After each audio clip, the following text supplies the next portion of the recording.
कलयुग का अंत ऐसे होगा।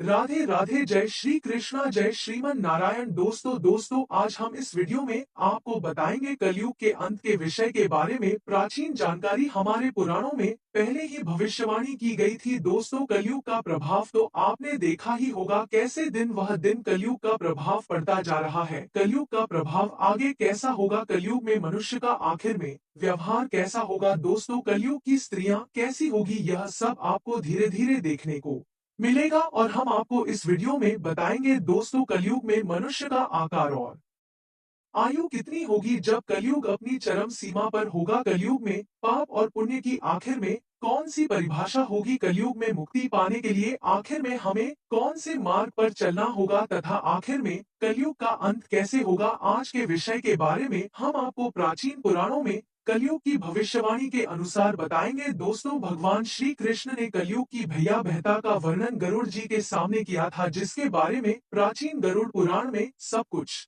बताया जाता है कि आखिर में कलयुग में क्या होगा और कलयुग का प्रभाव कैसा होगा।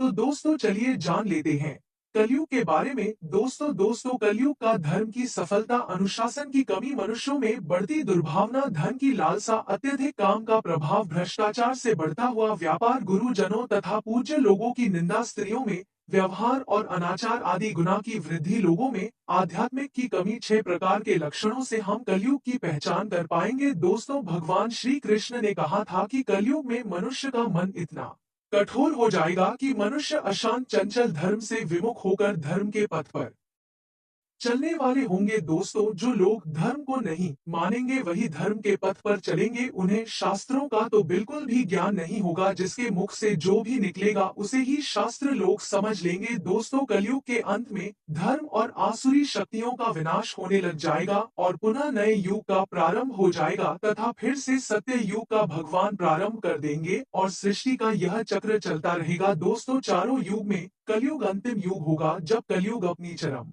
सीमा पर हो जाएगा, तब भगवान अपना अवतार लेंगे और उसके बाद नए युग की प्रारंभ कर देंगे। सबसे पहले सतयुग, उसके बाद आया था त्रेता युग, फिर उसके बाद आया था द्वापर युग और अब अंत में चल रहा है कलयुग। दोस्तों, महाभारत के युद्ध के पश्चात कलयुग का आगमन पृथ्वी पर हो गया था। यह योग में और आध्यात्मिक स्थिति में सबसे कम प्रगति करने वाला कलयुग माना जाता है। मान्यता के अनुसार आज से 31,037 साल पहले महाभारत का युद्ध हुआ था और कलयुग का भी वहीं से आरंभ हो गया था। इस युद्ध के 35 वर्ष के पश्चात ही, अर्थात भगवान श्री कृष्ण के अपने धाम जाने के बाद कलयुग प्रारंभ हो गया था। श्री कृष्ण कहते हैं कलयुग में लोग अपने स्वार्थ को ही सबसे ज्यादा मानेंगे। इस चीज में उनका स्वार्थ होगा वही उसकी वैल्यू देंगे, वरना कोई किसी का नहीं होगा। धर्म का त्याग करके मैटेरियलिस्टिक उद्देश्य को अपने के लिए की जान से कोशिश करने लग जाएंगे। धर्म में विश्वास न होने के कारण लोग अन्याय पूर्वक आचरण करने लग जाएंगे। यदि हम आज के समय में देखें तो आप इतना बढ़ जाएगा कि उसकी कोई सीमा नहीं होगी। मानो ऐसा लगता है कि कलयुग का अंत अब निकट ही आ चुका है, लेकिन कुछ विद्वानों के अनुसार यह भी कहा जाता है कि यह तो बस शुरुआत है, आगे कलयुग और भी ज्यादा भयानक रूप लेने वाला है। कलयुग के उसे भयानक रूप को देखने की क्षमता आज के मनुष्य के अंदर तो बिल्कुल भी नहीं है। अगर आज का मनुष्य कलयुग की क्षमता को देखेगा तो वह जीते जी मर जाएगा। जब कलयुग का अंत समय निकट होगा ना, तो ऐसी ऐसी भयानक चीज हमको दिखाई पड़ेंगे, इसके बारे में हमने कभी सोचा ही नहीं होगा। मनुष्य का रूप इतना विकृत और भयानक हो जाएगा कि वह मनुष्य का बहुत पेशाब ज्यादा दिखाई देगा। लिए जान लेते हैं गरुड़ पुराण में कलयुग के अंत के विषय में आखिर में क्या कहा गया है। दोस्तों, गरुड़ पुराण के अनुसार एक बार गरुड़ जी ने भगवान श्री कृष्ण से साक्षात एक प्रश्न पूछा था कि प्रभु, चारों युग में कलयुग को ही सबसे भयंकर और दुख कारक क्यों माना जा रहा है। कृपया करके मुझे इसका उत्तर दीजिए और इस कलयुग का अंत आखिर में कैसे होगा और कलयुग का अंत समय निकट आने पर आखिर में मनुष्य को कौन कौन से संकेत दिखाई देंगे। तब भगवान श्री कृष्ण ने कहा, गरुड़ को कलयुग के अंत के समय मिलने वाले भयंकर संकट के बारे में बताया है। जब पृथ्वी पर चारों तरफ ऐसे संकेत दिखाई दे तो मनुष्य को समझ जाना चाहिए कि कलयुग निकट आ चुका है और अब सृष्टि टीका अंत प्रलय होने से कोई भी नहीं रोक सकता है। दोस्तों, सबसे पहला संकेत है भगवान कृष्ण ने कहा कलयुग का अंत समय जब निकट आने वाला होगा ना तब मनुष्य की आयु घटकर केवल 20 वर्ष रह जाएगी। पहले तो मनुष्य बहुत ही ज्यादा आयु तक जीते थे, लेकिन कलयुग के अंत समय में मनुष्य 20 वर्ष का रह जाएगा। 12 वर्ष की आयु में ही मनुष्य के बाल पक जाएंगे और वह 12 वर्ष में ही बुढ़ापे की सीमा पर पहुंच जाएगा। उसका शरीर अत्यंत कमजोर और सफेद रंग का होगा। दोस्तों, कलयुग में स्त्री 8 या 9 वर्ष की आयु में ही संतान को जन्म देने लग जाएगी। जैसे कि आजकल दोस्तों स्त्री की शादी 20-25 वर्ष से पहले नहीं होती है और उसके बाद वह संतान को जन्म देती है, लेकिन कलयुग में स्त्री 8-9 वर्ष में ही बच्चों को जन्म देने लग जाएगी। जो 8-9 वर्ष आज की अनुसार देखें तो एक बचपन के रूप में होती है और वहीं 8-9 वर्ष माता के रूप में हो जाएंगे। कलयुग की औरतें बहुत ही छोटी शरीर वाली होगी, लेकिन अधिक भजन करने वाली मंद बुद्धि की होगी। दोस्तों, कलयुग स्त्री कम संतान को उत्पन्न करने वाली होगी और अत्यंत क्रोधी स्वभाव की होगी। कलयुग की स्त्री कभी भी किसी का क्रोध पर दाश्त नहीं कर पाएगी। वह सदैव लड़ाई झगड़ा करती रहा करेगी। वह अपनी संतान को दूध नहीं पिलाएगी। वैसे तो दोस्तों यह तो आजकल भी हो रहा है कि आजकल स्त्रियां अपने शरीर को फिट रखने के लिए अपनी संतानों को अपना दूध नहीं पिलाती हैं। दोस्तों, कहा जाता है कि जब बच्चे की जड़ मजबूत होती है तभी तो बच्चा मजबूत हो पाता है। आज की डेट में माताएं अपना दूध पिलाने से बच्चों को करती हैं और इसी वजह से आज के डेट में बच्चे मंदबुद्धि के हो रहे हैं और ना ही उसका पालन पोषण अच्छे से करेगी। दोस्तों, कलयुग में स्त्रियों के पास इतना टाइम ही नहीं होगा कि वह अपनी संतानों की देखभाल कर सके। यही भगवान कृष्ण ने पहला संकेत बताया था। अब दूसरा संकेत है भगवान श्री कृष्ण कहते हैं कलयुग का अंत समय निकट आने पर संसार में पवित्रता स्त्रियां दिखाई नहीं पड़ेगी। स्त्रियां अपनी पवित्रता से भंग हो जाएंगे। एक ही स्त्री कई पुरुषों से विवाह करेंगी। एक स्त्री के न जाने कितने पति होंगे। वह कलयुग में पतिव्रता बिल्कुल भी नहीं होगी। लोग पूजा पाठ श्रद्धा अंतिम संस्कार मुंडन और मांगलिक कार्य और विवाह आदि प्रकार के कार्य नहीं करेंगे। वह इन सब कार्यों को भूल जाएंगे।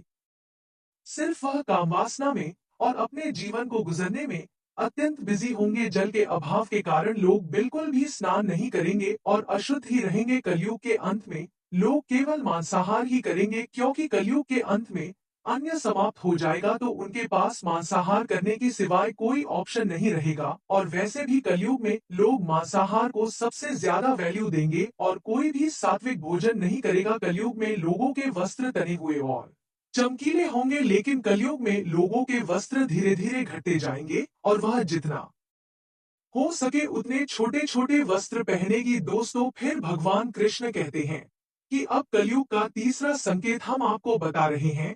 दोस्तों, भगवान श्री कृष्ण कहते हैं जब कलयुग का अंत निकट समय पास आ जाएगा ना तो वर्षों में फल आना बिल्कुल ही बंद हो जाएंगे। वृक्ष सभी फल से रहित हो जाएंगे। सृष्टि में हर तरफ केवल शमी के वृक्ष ही दिखाई देंगे। मनुष्य शाकाहार को छोड़कर केवल मांसाहार का ही भक्षण करने लगेगा। दोस्तों, कलयुग का भजन तामसिक और अच्छा बंद हो जाएगा और इसी के कारण लोग जल्दी बूढ़े हो जाएंगे, क्योंकि वह मांसाहार का भजन ही करेंगे। कलयुग मनुष्य में पूजा करना बंद कर देंगे। लोग सभी लोग मांस खाएंगे और गायों को केवल दूध और मांस के लिए ही का लेंगे। अगर गाय दूध नहीं देगी तो उसको काट कर खा जाएंगे और अगर वह दूध देगी तब तक उसका दूध पंगे। दोस्तों, कलयुग में स्त्रियां सिर्फ पैसे वाले से ही शादी करेंगे। जिसके पास पैसा नहीं होगा वह अकेला रहेगा। जिसके पास पैसा होगा उसके पास बहुत सारी स्त्रियां रहेगी। दोस्तों, चौथी बात है कलयुग का अंत जब समय आ जाएगा ना तो अल्प सृष्टि होगी, अर्थात बहुत कम बारिश होगी। लोग प्यास के कारण व्याकुल होंगे। इस वजह से खेतों में अनाज नहीं हो पाएगा। धनिये का आकार बहुत ज्यादा छोटा हो जाएगा और फलों में रस भी उत्पन्न बिल्कुल